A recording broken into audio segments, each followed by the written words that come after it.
রাজনৈতিক দলগুলোর মতামত নিয়েই ৬টি সংস্কার কমিশন আনুষ্ঠানিকভাবে কাজ শুরু করবে বলে জানিয়েছেন প্রধান উপদেষ্টার প্রেস সচিব শফিকুল আলম। সোমবার সন্ধ্যায় ফরেন সার্ভিস একাডেমিতে সংবাদ সম্মেলনে তিনি একথা জানান। জাতিসংঘ সাধারণ অধিবেশনে যোগদানের জন্য প্রধান উপদেষ্টা ডক্টর মোহাম্মদ ইউনূসের যুক্তরাষ্ট্র সফর নিয়ে সংবাদ সম্মেলন করা হয়। প্রধান উপদেষ্টার সফরকে সফল ও ঐতিহাসিক বলেন প্রেস সচিব। মার্কিন প্রেসিডেন্ট জো বাইডেন সহ অনেক রাষ্ট্র সরকার প্রধানের সাথে বৈঠক এবং ঋণ প্রাপ্তির বিষয়গুলো তুলে ধরেন তিনি। শফিকুল আলম আরও বলেন, নির্বাচন কতদিন পরে হবে তা ঠিক করবে জনগণ। রয়টার্সকে দেয়া সেনাপ্রধানের বক্তব্য ব্যক্তিগত।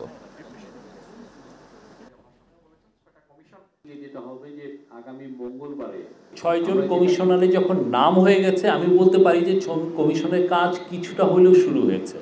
কিন্তু যেটা হচ্ছে যে পুরো পলিটিক্যাল পার্টিরা তো এখানে একটা স্টেক হোল্ডার, তার সাথে একটু আলাপ হবে, হয়ে তাদের মতামতটা একটু চাওয়া হবে অনেক কিছুতে। এই আলোচনাটা খুব কুইক হবে, এটুকু আমি বলতে পারি। আলোচনাটা হওয়ার পরেই দেখবেন যে কমিশনের কাজগুলো শুরু হচ্ছে। আবু সাইদ হত্যায় জড়িত থাকার অভিযোগ উঠেছে রংপুরের বেগম রোকেয়া বিশ্ববিদ্যালয়ের এক শিক্ষক সহ 2 জনের বিরুদ্ধে। এই ঘটনায় মামলা হয়েছে, গঠন করা হয়েছে তদন্ত কমিটি। একান্ত সাক্ষাৎকারে এমনটাই জানিয়েছেন উপাচার্য অধ্যাপক ডক্টর শওকত আলী। বেগম রোকেয়া বিশ্ববিদ্যালয়ের শিক্ষার্থী আবু সাইদ হত্যার ঘটনায় গণিত বিভাগের সহযোগী অধ্যাপক মশিউর রহমান ও প্রক্টর অফিসের কর্মকর্তা রাফিউল হাসান রাসেলের বিরুদ্ধে জড়িত থাকার অভিযোগ উঠেছে।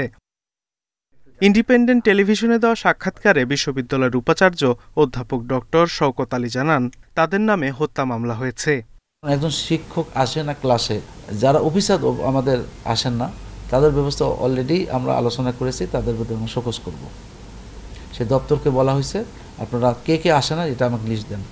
শিক্ষক কর্মকর্তা জড়িত প্রশ্নে তদন্ত কমিটি করেছে বিশ্ববিদ্যালয় কর্তৃপক্ষ। উপাচার্য বলেন, প্রমাণ পেলে দোষীদের বিরুদ্ধে ব্যবস্থা নেওয়া হবে। প্রশাসনের পক্ষ থেকে আইনানুগ ব্যবস্থা নেব। ডিপার্টমেন্টকে আমি বলে দিয়েছি, দপ্তরকে বলে দিয়েছি, আপনারা আপনাদের ডিপার্টমেন্টের মতামত জানান, আমরা সেই অনুযায়ী ব্যবস্থা নেব। কারণ আমি ভিসি হিসেবে স্বয়ং ডিপার্টমেন্টের নিতে পারি, তারা ওখান থেকে আমার কয়েকজনের সাথে কথা বলেছি, তারাও আমার সাথে কথা বলছে। আমি বললাম, ঠিক আছে, আপনার ডিপার্টমেন্টের প্রচলিত নিয়মের মাধ্যমে আমার কাছে পাঠান, আমরা প্রশাসনিক অ্যাকশন নেব। 16 জুলাই রংপুরে বৈষম্য বিরোধী ছাত্র আন্দোলনে পুলিশের গুলিতে নিহত হন বেগম রোকেয়া বিশ্ববিদ্যালয়ের শিক্ষার্থী আবু সাইদ। Independent news.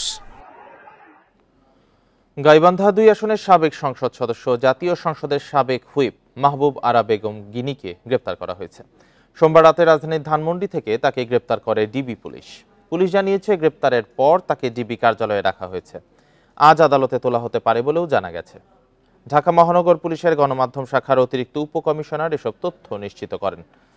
5ই আগস্টের পর সাবেক এই হুইপের বিরুদ্ধে গাইবান্ধা ও ঢাকায় কয়েকটি মামলা হয়েছে। তবে কোন মামলায় তাকে গ্রেপ্তার করা হয়েছে তা নিশ্চিতভাবে জানা যায়নি।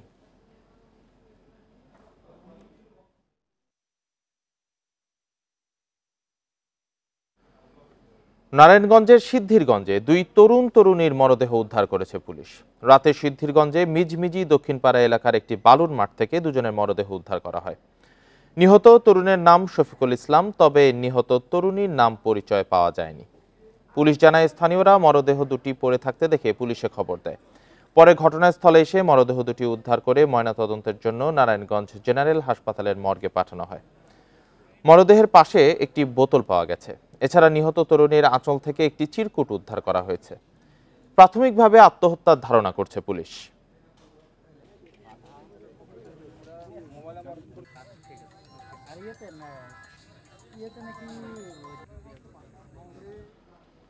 আইনশৃঙ্খলা পরিস্থিতি নিয়ন্ত্রণে সেনাবাহিনীর পাশাপাশি বিমান ও নৌবাহিনীর কমিশনপ্রাপ্ত অফিসারদেরও নির্বাহী ম্যাজিস্ট্রেট হিসেবে দায়িত্ব পালন করার ক্ষমতা দেওয়া হয়েছে। জনপ্রশাসন মন্ত্রণালয় আগের প্রজ্ঞাপন সংশোধন করে নতুন সিদ্ধান্ত জানিয়েছে। এর আগে 17 সেপ্টেম্বর এক প্রজ্ঞাপনের মাধ্যমে সেনাবাহিনীর কমিশনপ্রাপ্ত কর্মকর্তাদের 60 দিনের জন্য নির্বাহী ম্যাজিস্ট্রেটের ক্ষমতা দেয় সরকার। এখন সংশোধিত প্রজ্ঞাপনে জানানো হয়েছে, এই ক্ষমতা সশস্ত্র বাহিনীর কমিশনপ্রাপ্ত সব অফিসারকে দেওয়া হয়েছে। এর ফলে সেনাবাহিনীর পাশাপাশি বিমান ও নৌবাহিনীর কমিশনপ্রাপ্ত অফিসাররাও আইনশৃঙ্খলা পরিস্থিতি নিয়ন্ত্রণে নির্বাহী ম্যাজিস্ট্রেট হিসেবে দায়িত্ব পালন করতে পারবেন।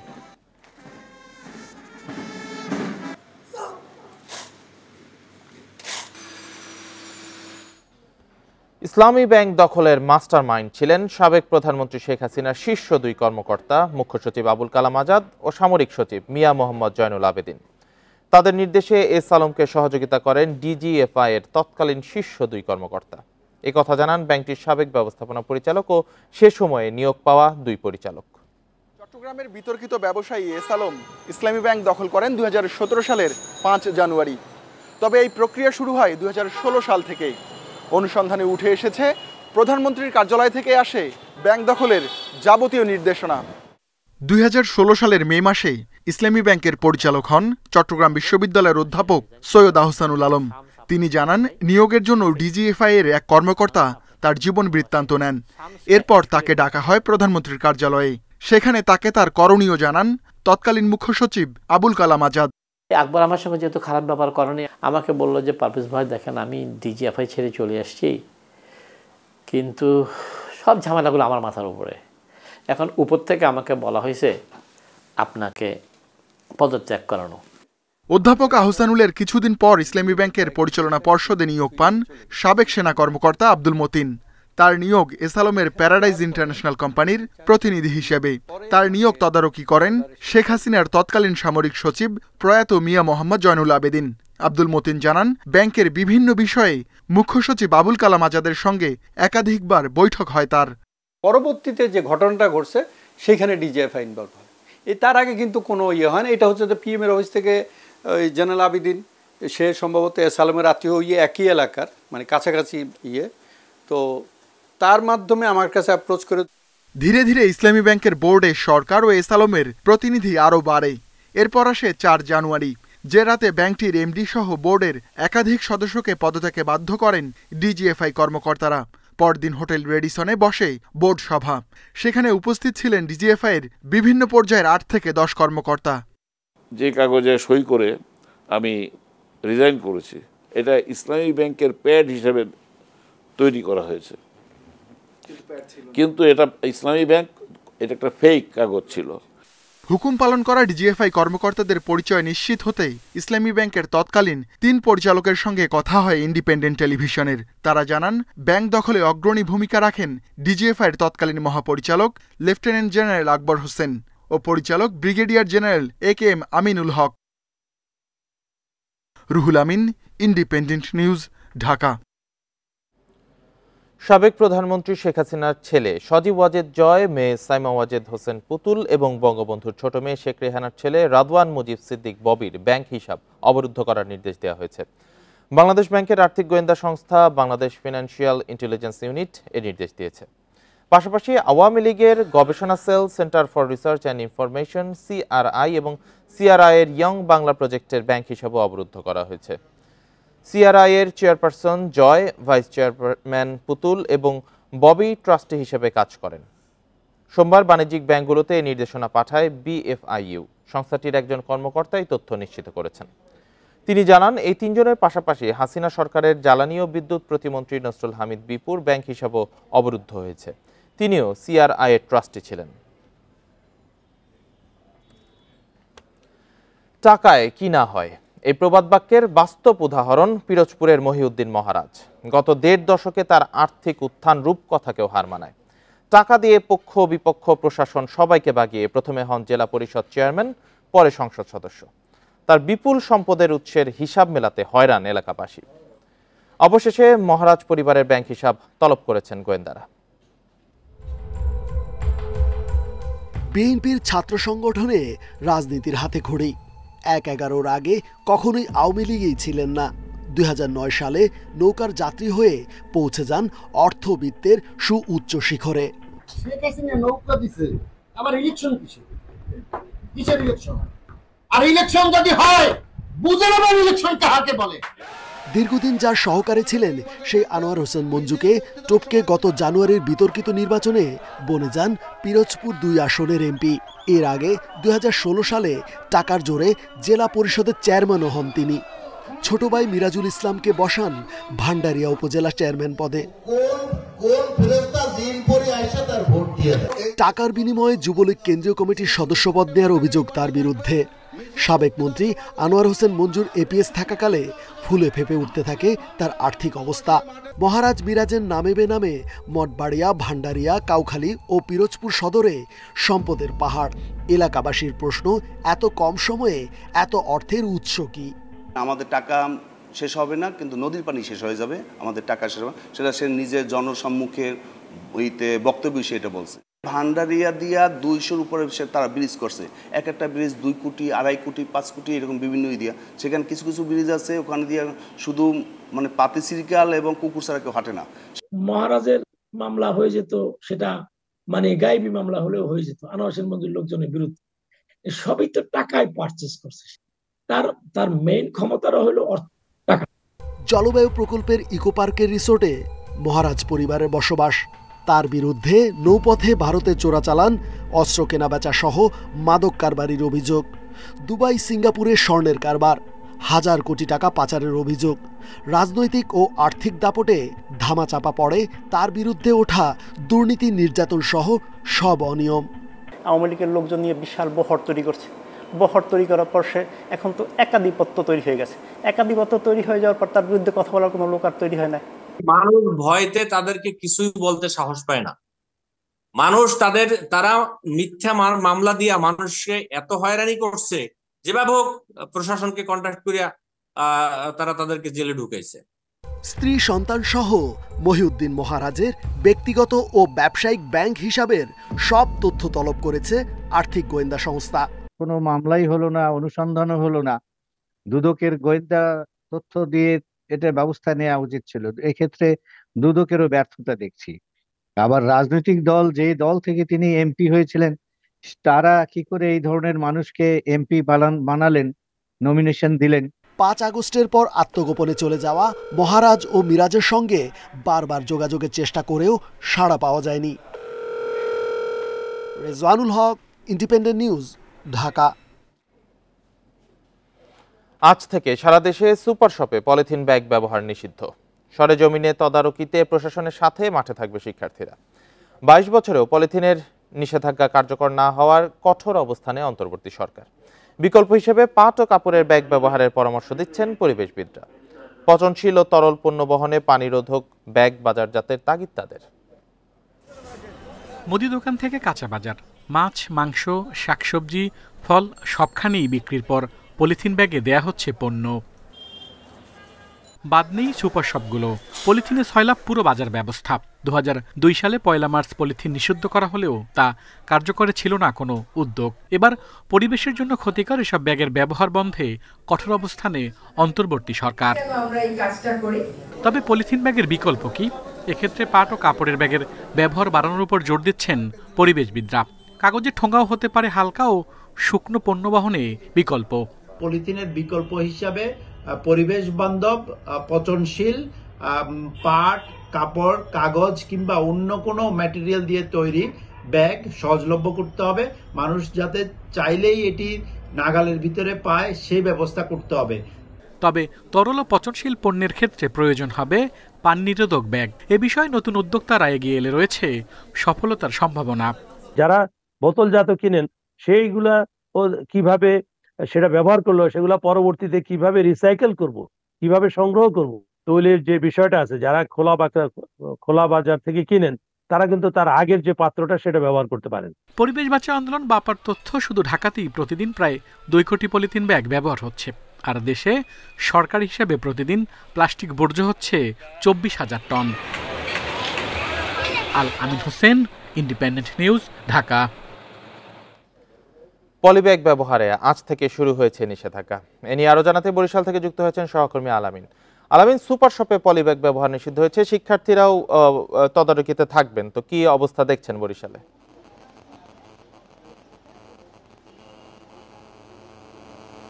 জি, সকালেই আমরা কিন্তু সুপার শপে এসেছি, আসলে স্বপ্ন সুপার শপ। এখানে আমরা আসার পরে যেটি দেখলাম যে তারা যেটি বলছেন যে এখানে পলিথিন ব্যাগ তারা ইতিমধ্যে নিষিদ্ধ করেছেন এবং তারা কিন্তু তাদের যে মাইকিং ব্যবস্থা রয়েছে সেই মাইকিং এর মাধ্যমে কিন্তু তারা সেটি প্রচার করে যাচ্ছেন। এবং আমরা জানতে চেয়েছিলাম আসলে পলিথিন ব্যাগের বিকল্প তারা কি ব্যবহার করছে, সেই বিষয়টি কিন্তু তারা বলছেন যে আসলে ঢাকা থেকে তাদের যে কোম্পানির যে ব্যাগগুলো রয়েছে সেগুলো এখনো কিন্তু এই শোরুমগুলোতে এসে পৌঁছায়নি, যার ফলে কিন্তু তারা তাদের যে পণ্য বিক্রি সেটি কিন্তু এখন পর্যন্ত শুরু হয়নি। এবং তাদের যে যিনি ম্যানেজার রয়েছেন তিনি কিন্তু এগুলো সংগ্রহের জন্য গিয়েছেন এবং সেটি কিন্তু তিনি সংগ্রহ করছেন। এবং তারা যেটি বলছেন যে আসলে তারা নির্দেশনা পাওয়ার পর থেকে কিন্তু এই ব্যাগগুলোর ব্যবহার কিন্তু একদমই বন্ধ করে দিয়েছেন এবং অন্যান্য যে তাদের লেখা যে ব্যাগগুলো ছিল, কোম্পানির যে ব্যাগগুলো ছিল সেই ব্যাগগুলো কিন্তু তারা বন্ধ করেছেন এবং যে সরকার যে নির্দেশনা দিয়েছেন সেই নির্দেশনা মোতাবেক তারা সেই ব্যাগগুলো ব্যবহার করতে হবে।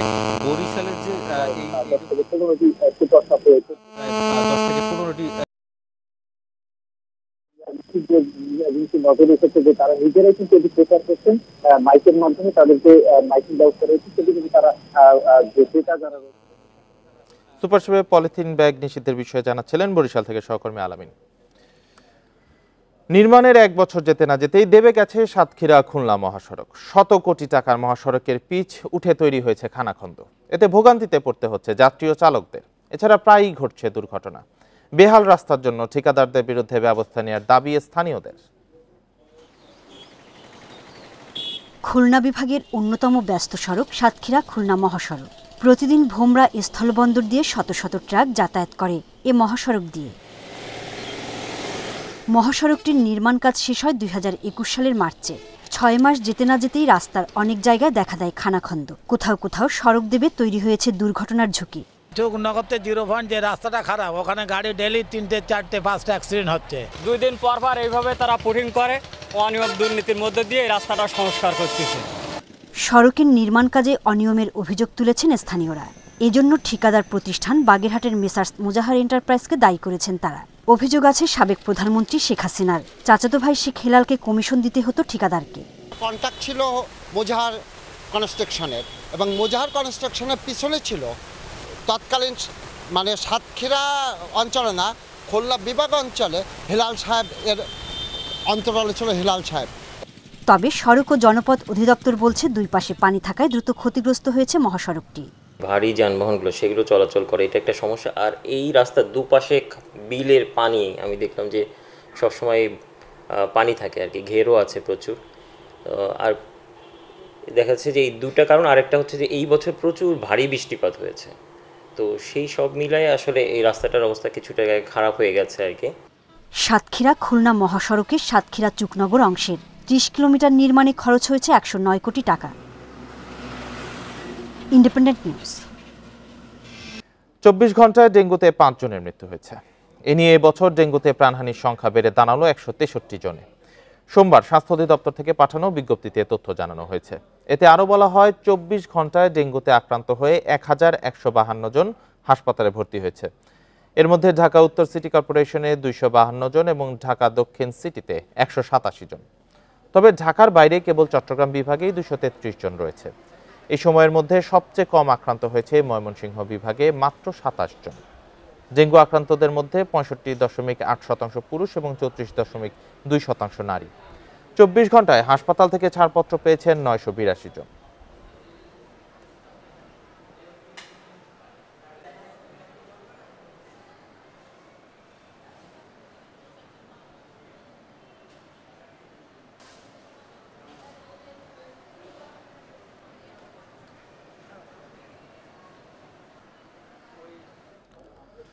টানা বৃষ্টিতে আবারও প্রকট আকার ধারণ করেছে যশোরের ভবদহ অঞ্চলের জলাবদ্ধতা।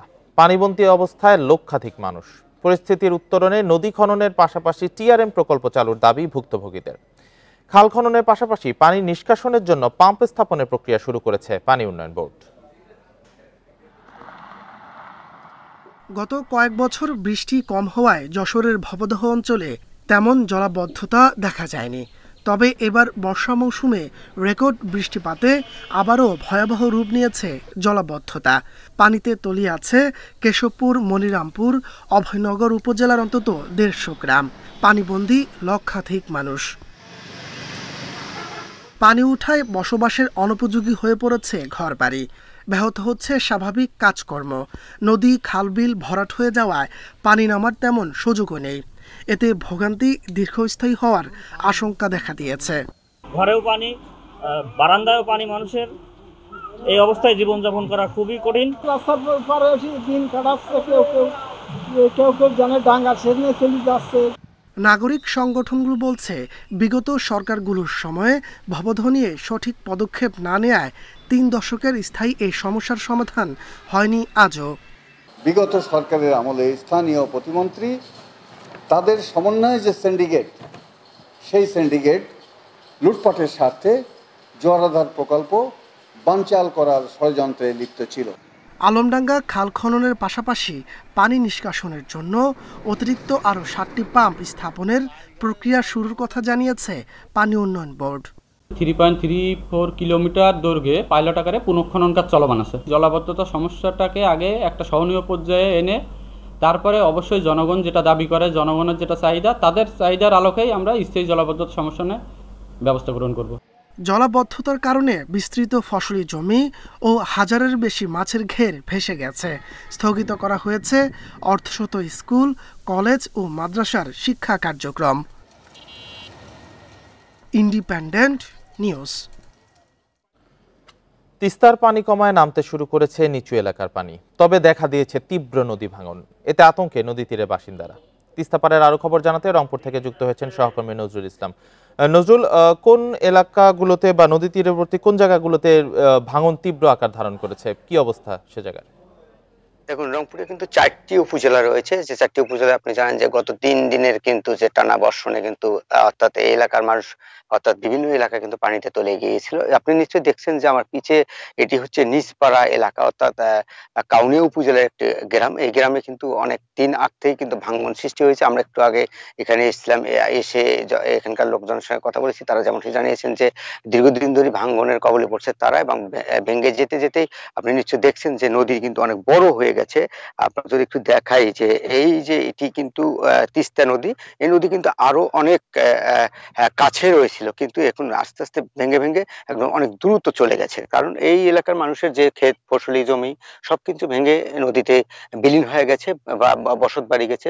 আপনি দেখছেন যে গাছপালা যা আছে সব কিন্তু ভেঙে গেছে। যত পানি কমতে শুরু করে ততই কিন্তু ভাঙ্গন সৃষ্টি হয়। আমরা কিন্তু কয়েকটি এলাকায় ভাঙ্গনের যে চিত্র সেটি কিন্তু অনেকবার গিয়েছিলাম, দেখেছি। আপনি জানেন যে নিজপাড়া এলাকা গদাই নামে একটি গ্রাম রয়েছে, পাঞ্জরভাঙ্গা, গঙ্গাছড়ার অর্থাৎ শঙ্করদহ, চর ইসলি, কয়েকটি গ্রামে কিন্তু আমরা দেখেছি যে তিস্তার ভাঙ্গন তীব্র হচ্ছে। আস্তে আস্তে পানি কমছে, ভাঙ্গন তীব্র হচ্ছে। এর ফলে কিন্তু মানুষের ভোগান্তির দুর্ভোগ কিন্তু বেড়ে যাচ্ছে। এই ভোগান্তি দুর্ভোগের ফলে কিন্তু তারা বিভিন্ন জায়গাতেই আশ্রয় নিয়েছেন, অনেকে আবার এখনো রাস্তায় আশ্রয় নিয়েছেন যে ভাঙ্গন কবলিত এলাকা থেকে তাদের রক্ষা পাওয়ার জন্য। তবে এই এলাকার স্থানীয় যে ইউপি চেয়ারম্যান রয়েছেন তাদের সঙ্গে কথা হয়েছে, তারা যেমন জানিয়েছেন যে বরাদ্দর অভাবে তারা এইসব কাজ করতে পারছেন না, সেক্ষেত্রে তাদের এই ভাঙ্গন কবলিত মানুষকে পড়তে হচ্ছে। তারপরেও সারাদিনে তারা কিন্তু এই এলাকায় এসে মানুষের সঙ্গে কথাবার্তা বলছেন যে যাতে করে মানুষ ক্ষতিগ্রস্ত না হয়। তবে সব মিলিয়ে দেখা যাচ্ছে যে আমি জেলা প্রশাসনের সঙ্গে কথা বলেছি, জেলা প্রশাসক যেমনটি জানিয়েছেন যে এইসব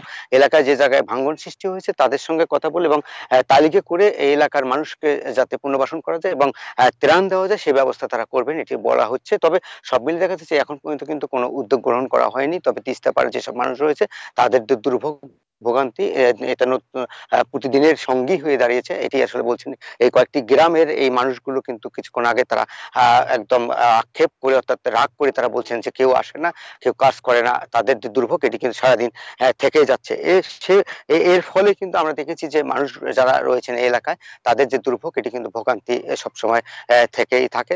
এই ছিল আমার কাছে আরেকটি বিষয় জানিয়ে রেখেছি, রংপুরের যে গঙ্গাছড়া উপজেলা রয়েছে এই গঙ্গাছড়া উপজেলায় কয়েকটি গ্রামে আমরা কিন্তু তীব্র ভাঙ্গন দেখেছি। সেখানে কিন্তু কয়েকদিন ধরে মানুষ সেখানে কাজ করছেন, ইউনিয়ন পরিষদের চেয়ারম্যান রয়েছেন, ইউপি মেম্বার রয়েছেন, তারাও কিন্তু সেখানে যাচ্ছেন এবং আমরা দেখেছি যে উপজেলার যে সব নেতৃবৃন্দ রয়েছেন অর্থাৎ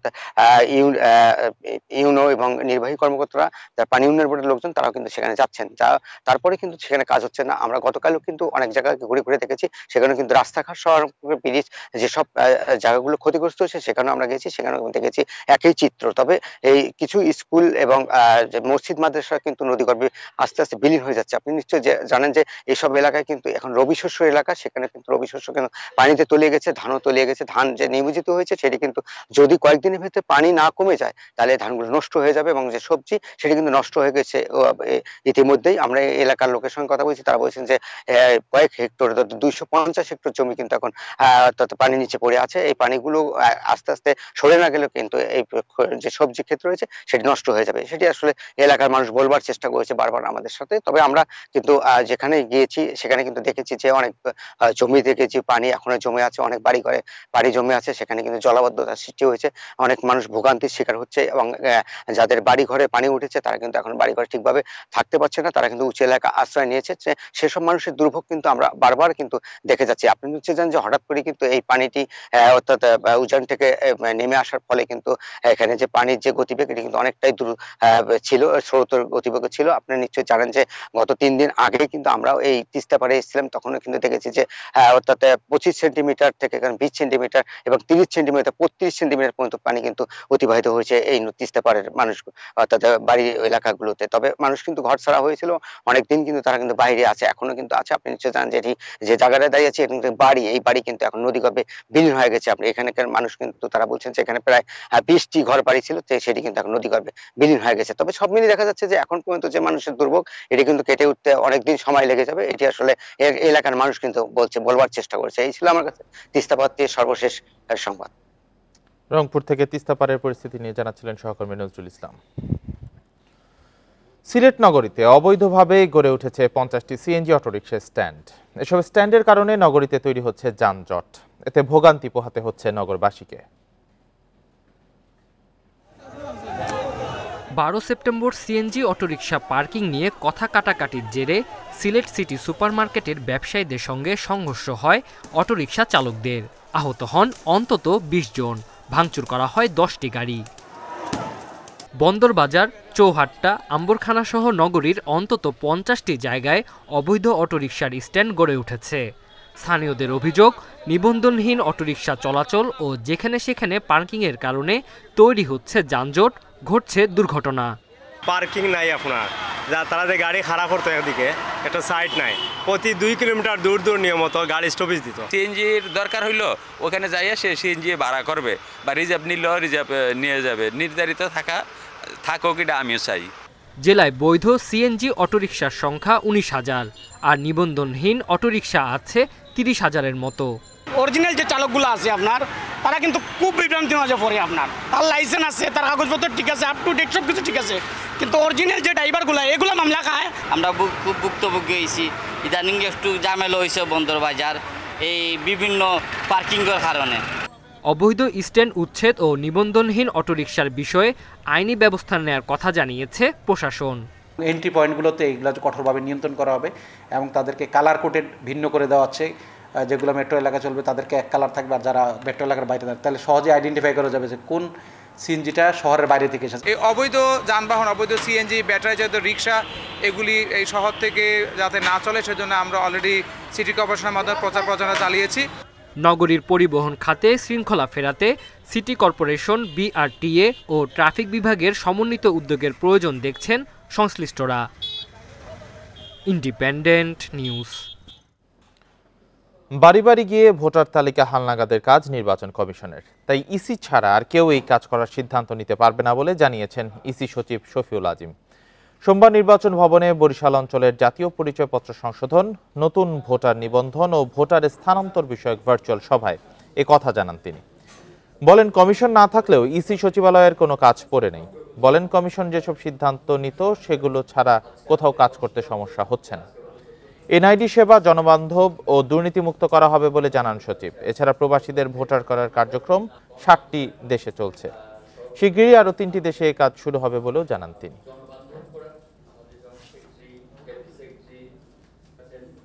আমাদের আইডিয়া প্রজেক্টের নিশ্চয়ই যেহেতু আজকে প্রথমবার মতো আমাদেরকে তো গতবার যে হয়েছে এটা এখনো আছে। আমরা আমাদের প্রতিদিনের হালনাগাদ যেটা সেটা করছি, আর ওটা আইন অনুযায়ী যেটা সেটা হলো আপনার জানুয়ারিতে এটা আমাদের ওই আপনার কর্মসূচি অনুযায়ী ওই বাড়ি বাড়ি গিয়ে করার সিদ্ধান্তটা কমিশন নেবে। উত্তরাঞ্চলে বন্যার্তদের মধ্যে বিএনপির পক্ষ থেকে ত্রাণ বিতরণ শুরু হয়েছে। পরে পুনর্বাসন কার্যক্রম চালানো হবে বলে জানিয়েছেন দলটির স্থায়ী কমিটির সদস্য ডক্টর AZM জাহিদ হোসেন। সোমবার সন্ধ্যায় রাজধানীর গুলশানে চেয়ারপারসনের কার্যালয়ে সংবাদ সম্মেলনে কথা জানান তিনি। বলেন, রংপুর বিভাগে বন্যার্তদের পাশে দাঁড়াচ্ছে বিএনপি। কেন্দ্রীয়ভাবে উদ্ধার কার্যক্রম, শুকনো খাবার সরবরাহ এবং পুনর্বাসন কার্যক্রম চালানো হচ্ছে। ড্যাব ও জিয়াউর রহমান ফাউন্ডেশনের পক্ষ থেকে পূর্বাঞ্চলে চলছে মেডিকেল কার্যক্রম। উত্তরাঞ্চলে বন্যা সহায়তা কার্যক্রমের নেতৃত্ব দেবেন ইকবাল হাসান মাহমুদ টুকু ও শহীদ উদ্দিন চৌধুরী আনি। এছাড়া 6 অক্টোবর ফেনীর ফুলগাজীতে পুনর্বাসন কার্যক্রমে থাকবেন বিএনপির মহাসচিব মির্জা ফখরুল ইসলাম আলমগীর। আমাদের উত্তরাঞ্চলে যে বন্যা যেটি কেবল শুরু হলো, আমরা এটি দেখতে চাই এটির প্রকোপতা কেমন, কিন্তু এটি দেখতে দেখতে অপেক্ষা করার চেয়ে আমাদের কার্যক্রম আজকে থেকেই শুরু হয়ে গেছে। নীলফামারী, রংপুর, আমাদের লালমনিরহাট, কুড়িগ্রাম, গাইবান্ধাতে এবং আমাদের সকল জেলার নেতৃবৃন্দের সাথে আমরা আলোচনা করে এই বন্যার্ত মানুষের পাশে দাঁড়ানোর যেমন আহ্বান জানিয়েছি। চট্টগ্রাম বিশ্ববিদ্যালয় প্রশাসনের অনুমতি ছাড়া ক্যাম্পাসে ও সংলগ্ন এলাকায় সব ধরনের সভা সমাবেশ করতে নিষিদ্ধ করেছে বিশ্ববিদ্যালয় কর্তৃপক্ষ। সোমবার সন্ধ্যায় বিশ্ববিদ্যালয়ের প্রক্টর অধ্যাপক তানভীর মোহাম্মদ হায়দার আরিফ স্বাক্ষরিত বিজ্ঞপ্তিতে বলা হয়েছে, বিশ্ববিদ্যালয় ক্যাম্পাস ও এর আশেপাশের এলাকায় সব ধরনের সমাবেশ, মানববন্ধন, মিছিল, মিটিং সহ যে কোনো কর্মসূচি বিশ্ববিদ্যালয়ের কর্তৃপক্ষের অনুমতি ছাড়া করা যাবে না। নির্দেশ অমান্য করলে বিশ্ববিদ্যালয় প্রশাসনের পক্ষ থেকে আইনানুগ ব্যবস্থা গ্রহণ করা হবে।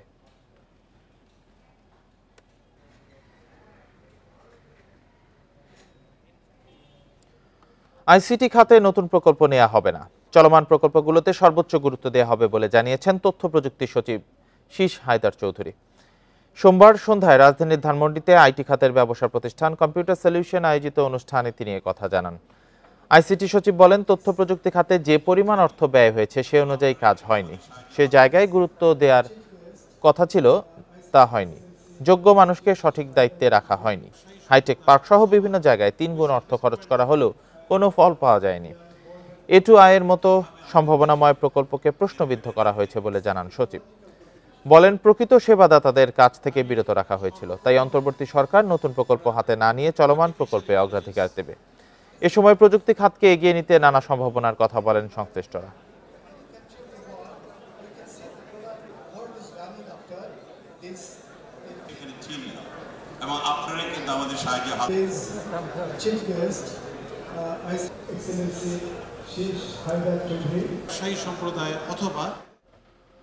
বাংলাদেশ সফরে 2 টেস্টের জন্য 15 সদস্যের দল ঘোষণা করেছে ক্রিকেট সাউথ আফ্রিকা। স্পিনারদের প্রাধান্য দিয়ে দল গড়েছে প্রোটিয়ারা। নতুন মুখ ম্যাথু বিটস্কি 8টি টি20 খেললেও টেস্টে অভিষেক হয়নি তার। অভিজ্ঞ কেশব মহারাজের সঙ্গে আছেন আরও 2 স্পিনার সেনুরান মুতুসামি ও ড্যান পিট। প্রোটিয়াদের পেস আক্রমণ তুলনামূলক নবীন। কাগিসো রাবাদার পাশাপাশি নান্দ্রে বার্গার, ড্যান প্যাটারসন ও অলরাউন্ডার উইয়ান মুল্ডার আছেন। সিপিএলে ব্যস্ত আনরিক নরকিয়ে। বিরতি দেওয়া হয়েছে মার্কো ইয়ানসেন ও জোরাল্ড কোয়েৎসেকে।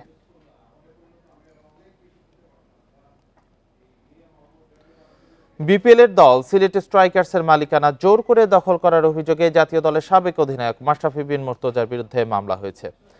সোমবার ফ্র্যাঞ্চাইজিটির সাবেক মালিক সরওয়ার চৌধুরী রাজধানীর পল্লবী থানায় মামলাটি দায়ের করেন। তার দাবি, জোর করে তার কাছ থেকে সিলেট স্ট্রাইকার্সের মালিক প্রতিষ্ঠান ফিউচার স্পোর্টস বাংলাদেশ লিমিটেডের মালিকানা কেড়ে নেওয়া হয়েছে।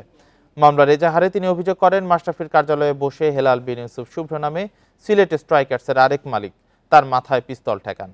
শুভ্রর মাধ্যমেই যুক্তরাষ্ট্র প্রবাসী সারওয়ারের পরিচয় হয় মাশরাফির সঙ্গে।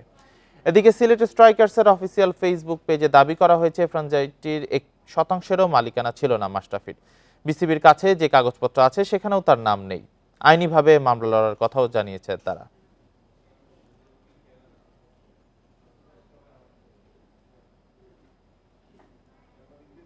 খুলনায় চলছে সনাতন ধর্মাবলম্বীদের সর্ববৃহৎ ধর্মীয় উৎসব দুর্গাপূজার প্রস্তুতি। মন্দির মণ্ডপে সাজ রব। শান্তিপূর্ণ পরিবেশে উৎসব সফল করতে কাজ করছে পূজা কমিটি ও স্থানীয় প্রশাসন। শরতের শুভ্র আকাশ দিচ্ছে দেবী দুর্গার আগমনী বার্তা। আগামী 2 অক্টোবর মহালয়ার মধ্য দিয়ে শুরু হবে দেবীপক্ষের, 8 অক্টোবর বোধনের মধ্য দিয়ে শুরু হবে দেবীর আরাধনা, চলবে 12 অক্টোবর পর্যন্ত। পূজা উপলক্ষে প্রস্তুতি চলছে মন্দিরগুলোতে, চলছে প্রতিমা তৈরি, সাজসজ্জা ও পরিষ্কার পরিচ্ছন্নতার কাজ। মাটির কাজ শেষ করে রঙের কাজ শুরু করছি, আর পূজার বেশ কয়েকদিন বাকি আছে। রঙের কাজ প্রায় মাঝামাঝি হয়ে গেছে আমাদের। রঙের কাজ চলতেছে, সবের আড়ম্বরের সমস্ত কাজবাজ চলতেছে, সবকিছু ভালোভাবেই হচ্ছে। পূজা উদযাপন পরিষদের নেতারা বলছেন, পূজায় দেশ ও জাতির মঙ্গল কামনায় প্রার্থনা করা হবে। এবার প্রাকৃতিক দুর্যোগের কারণে পূজায় আড়ম্বর কম হবে বলেও জানান তারা। দেশে ভয়াবহ বন্যাও একটা অবস্থা, ব্যবসা বাণিজ্য মানুষের নাই, এই সব কিছুর একটা অস্থিরতা নিয়ে উৎসবটা হয়তো সেইভাবে হবে না, কিন্তু মায়ের পূজাটা হবে। উৎসবকে ঘিরে আইন শৃঙ্খলা নিয়ন্ত্রণে সচেষ্ট রয়েছে প্রশাসন। প্রতিটি পূজা মণ্ডপ আনা হচ্ছে সিসি ক্যামেরার আওতায়। আমাদের নিরাপত্তা রক্ষার সাথে যারা সম্পৃক্ত তারা সবগুলোই নজরে রেখেছে এবং আমরা সর্বোচ্চ এটার প্রতি অগ্রাধিকার দিচ্ছি যাতে নিরাপত্তা নিশ্চিত রাখা হয়। খুলনা বিভাগে এবছর 4844টি মন্দিরে দুর্গাপূজা অনুষ্ঠিত হবে, যা গত বছরের তুলনায় 321টি কম।